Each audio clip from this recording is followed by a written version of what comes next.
It was a stormy Friday morning when police officers at a crowded junction in Kumasi waved down a sleek silver SUV with tinted windows. Such vehicles were common among the wealthy, but a cryptic call to the station an hour earlier had raised alarms. "Stop that car," an officer ordered, sensing something amiss. The SUV halted and a door swung open. A man emerged dressed in a pristine white robe and a golden sash, his bald head gleaming under the rain. His smile revealed a silver tooth that caught the light. "Good day, officers," he said smoothly. "I am Pastor Enoch Kwame, overseer of Eternal Grace Fellowship. I'm heading to a revival tonight. May God bless you." The officer's expression remained stern.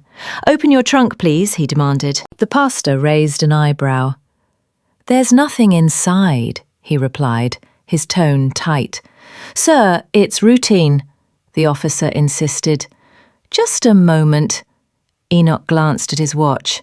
"I serve God. Souls await me. I can't delay." "Open the trunk, Pastor," the officer repeated firmly.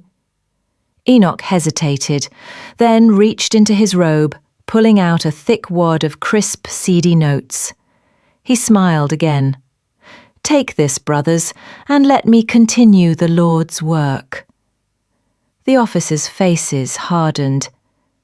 "We don't want your money. Open it now." Enoch's smile faded. He stepped back as the officers moved to the rear. The trunk clicked open, and a stunned silence fell. Inside, wrapped in white cloth, were two human heads, fresh and bleeding. The stench hit like a wave, and one officer gasped, "Jesus, have mercy!" Chaos erupted.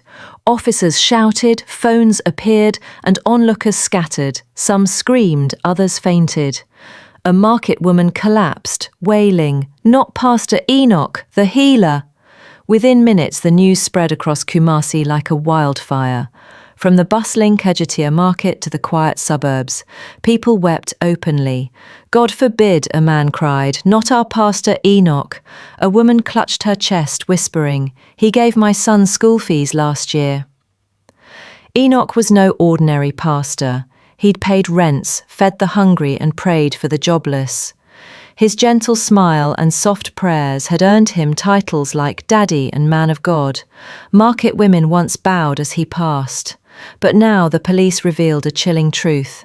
The heads belonged to his own children, Amina and Kwesi, whom he'd claimed were studying in the UK. The air thickened with shock. A trader dropped her yams, shouting, "UK? He said they were at university." Men sat like statues, speechless. A teacher murmured, "What father could do this?" No one had an answer. The once revered pastor's fall left Kumasi gripped by fear and confusion. Long before the white robe, Enoch was the quiet son of Reverend Jacob Kwame, a fiery preacher known as the Thunder of Zion Assembly. Jacob's prayers shook congregations, and tales of his healings spread. Enoch, the second of 3 sons, grew up in his shadow, watching his brothers rise as miracle workers, while he struggled to find his own light. Enoch's eldest brother Daniel had a booming voice that drove out spirits, leaving people trembling on the floor. His middle brother Isaac led a modern church with bright lights and televised sermons, drawing politicians with his polished words. Enoch, however, prayed softly, his voice a gentle breeze, earning loyalty through kindness. Widows received food, children got books. After Jacob's death, Enoch renamed the family church Eternal Grace Fellowship. People said, "He walks like his father, prays like his father, he is his father's heart." Yet, beneath his calm exterior, envy gnawed at him as his brother's fame grew. One Sunday, a crusade in Techiman challenged the brothers to prove their calling. Daniel healed a lame man, Isaac restored a blind woman's sight, and Enoch failed to calm a raging madman, who spat at him and mocked, "Empty man."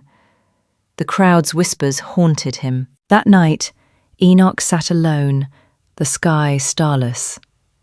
Sleep eluded him, his prayers feeling hollow. His church grew quiet, the once vibrant congregation thinning. His wife, Mama Grace, left one evening saying, "This stress will kill me." His children, Amina and Kwesi, withdrew, their laughter fading. Enoch locked them away, claiming they were abroad for safety against witches and jealous pastors. Months passed, and the silence from their room grew deafening.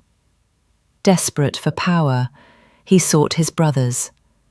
Daniel laughed, "Pray, fast, believe. There's no secret." Isaac advised, "It's about branding, lights, stages, image." Caleb, the quietist, said, "Some carry fire, others water. Stop chasing what isn't yours." But Enoch's hunger only deepened. One stormy night, Enoch drove through Kumasi's outskirts, seeking a rumoured healer, Brother Flame. The man's hut, surrounded by trees, glowed with candles. The door opened before Enoch knocked. A barefoot figure with piercing eyes spoke. "I know why you're here." Enoch whispered, "I want power, real power, beyond prayers." Brother Flame nodded. "Feed the spirits, not with fasting, but with blood." Enoch recoiled. What kind? The man's cold smile chilled him. "The blood of love, those you hold dear." Enoch fled, but the idea took root. A week later he returned, and Brother Flame gave him a bowl and a list, drawing burning symbols on his chest. That night Enoch vowed to sacrifice, and a dark power awakened. The next Sunday, miracles erupted at Eternal Grace. A blind woman saw, a crippled boy walked, and a barren woman bore triplets. Crowds swelled, tents rose, and Enoch's fame soared. He bought a fleet of SUVs and built a grand cathedral, launching Flame of Grace on TV. Senators and celebrities knelt before him, calling him God's hammer. But the spirits demanded more. Each year he offered a loved one, his cousin, his aunt, a choir member, vanishing without trace. The miracles continued, but Enoch's smile faded, his hands trembled, and the weight of his deeds crushed him. The spirit's whispers grew insistent, "Feed us your own." One evening, after a ritual on the hills of Ejisu, Enoch returned home, his eyes hollow. At a police checkpoint, officers demanded his trunk opened. He resisted, then complied. Inside were Amina and Kwesi's heads, wrapped in blood-soaked cloth. Officers froze, one whispering, "Jesus!" Sirens wailed as Enoch stood silently, his robe stained. At the station, chained to a desk, he broke down. "I didn't want this," he sobbed. "They said blood, my children's blood, would give me power. 6 years, 6 lives, my cousin, my aunt, my friend, and now them." The officers listened, stunned, as Enoch's confession revealed a man consumed by darkness. News spread, and Mama Abe, Enoch's mother, collapsed under a mango tree in a village near Kumasi, crying, "Not my Enoch."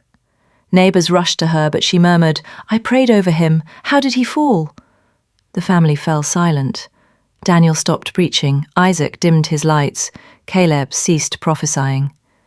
The Kwame name became a shadow.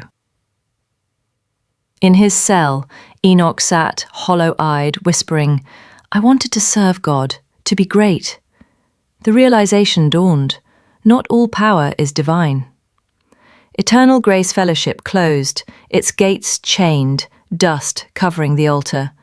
The church's fire extinguished, leaving ashes and a warning. Kumasi reeled. Churchgoers wept, clutching Enoch's photos, whispering, "We saw signs but stayed silent."